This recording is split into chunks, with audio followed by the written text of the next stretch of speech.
Let's get ready to rumble!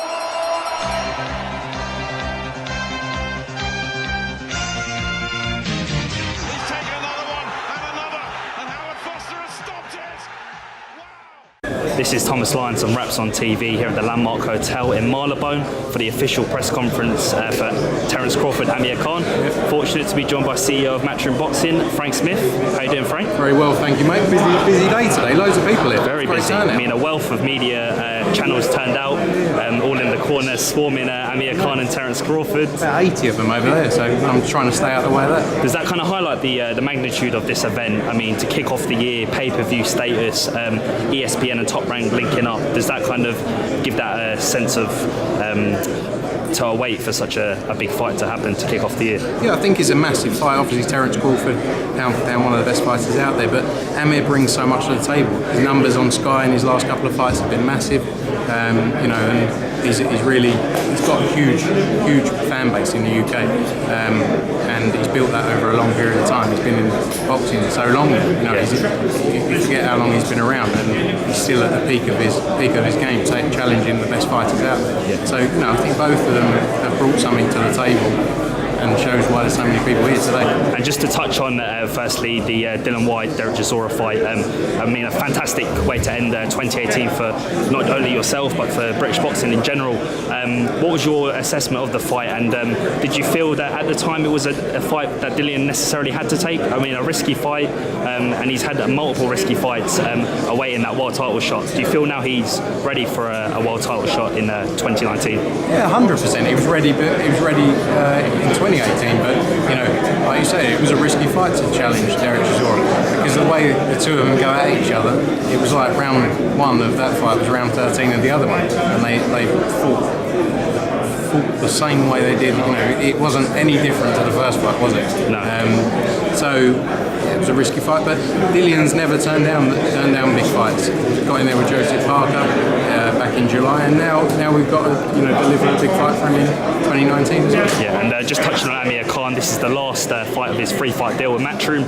I mean, Terence Crawford, pound for pound, one of the biggest stars in world boxing, free weight division champion. Do you feel that this is the right fight at the right time for Amir, and is it his toughest test to date? Yeah, I think Amir's had a lot of tough tests when he stepped up to fight Canelo. That was an unnatural weight for him here.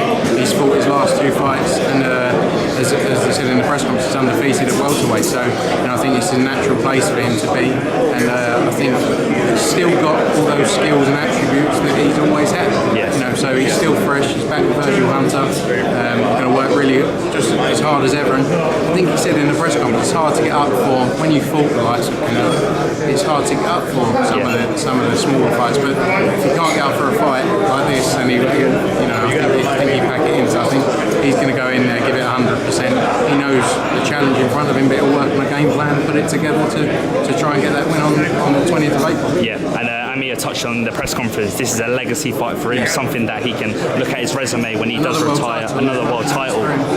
Just touched on Crawford. He's climbed through the weight categories. He is a bit of an unknown quantity still at welterweight. He's only had the one fight against Jeff Horn to win the world title. Do you feel that stylistically Amir can cause him problems in the early rounds? I think Amir can cause problems for anyone, in any fight. That's where his skills, his speed, he's always shown. But Terence brings a lot. As we said, Terence is pound for pound one of the best fighters out there. He brings so much to the table. I think it's going to be a great fight. And let's see what happens. I can't wait. Yeah, and just so your schedule for 2019 kicks off next week in the States. We've got Andrade defending his WBO middleweight title against Akavov. He's fought Billy Joe Saunders in the past. Is this a reasonable test as a voluntary for Andrade? And do you see him kicking on for those big unifications with the likes of Jacobs, Canelo in the future? I think it's important for Andrade that he's active. He fought October 20th in Boston when he won the title. He's straight back out there, and that's important. He said it himself. Activity is key. That's 2 fights in 3 months, and we'll keep him busy as well. We've got Canelo's on the stable. We're working with Daniel Jacobs, IBF middleweight champion. So it's the place to be for him. There's some huge fights out there on the zone for him, and he's going to work hard. And I think you'll see. He had a long period out before that. Yeah. That Katzin fight, and I think you'll see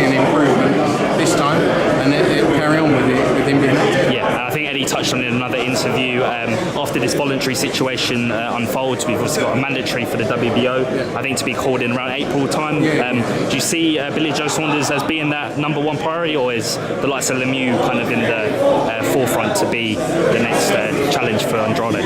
I think it's an interesting fight against Billy Joe Saunders. We'll see what happens there. I mean, there's a lot going on there in the background, but and that's one for the WBO. I'm not sure what's happening with Lemieux, because he obviously didn't fight in December. I believe he fell unwell on that show, so I'm not sure what his plans are now. So I don't think he'd go into the fight against Andrade off the back of that. So we'll see what happens. But there's a lot of big fights out there for Andrade and all the guys in the middleweight division. And I mean, it would be rude not to ask you about the Joshua Wilder Fury situation. I mean, it's kind of become a very impatient triangle with negotiations. And which fight do you see more likely to happen next? Fury coming off the back of a win unofficially. I mean, in the eyes of many boxing people, he won that fight convincingly. Do you see that being more likely than the Wilder situation? Yeah, I think Eddie spoke in depth about it, and I think he'll speak a bit more about it in the coming days. But look, you've got Wilder, Fury, and Dillian White, and possibly Jerome Miller as well. So there's a lot of options there. Anthony Joshua wants to fight all of them. Yeah. He wants to knock all of their heads off. So it's just about making it work. And we can only do so much, but we're making offers, Eddie's making offers, and we're working hard to make the right fights for Anthony Joshua. So I think in the next 7 to 10 days, or 7 days, we'll see a bit more on that. And that April 13th day at Wembley is in the pipeline as Joshua's next defence. If that doesn't happen and Joshua does decide to go over to the States to fight the likes of Big Baby Miller, what fight do you see as maybe replacing that? We've heard the rumours of Klitschko potentially coming back. How much truth is there in that? I'm not sure about those, but we'll see what happens. Yeah. But I don't know whether April 13th now, if we don't do the Joshua fight, I'm not sure. There's got to be a lot of thought over the next 7 days. We're working on planning 17 shows between now and the end of April. So it's one a week.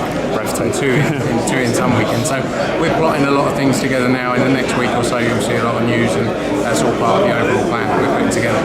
And just finally touching on the fight we got in our hands. I mean, I suppose the UK public may dismiss Khan for not taking the Brook fight as in terms of a high-profile stadium fight, but can you really discredit Khan for taking the fight against probably arguably the biggest pound-for-pound star? Not at all. You can't.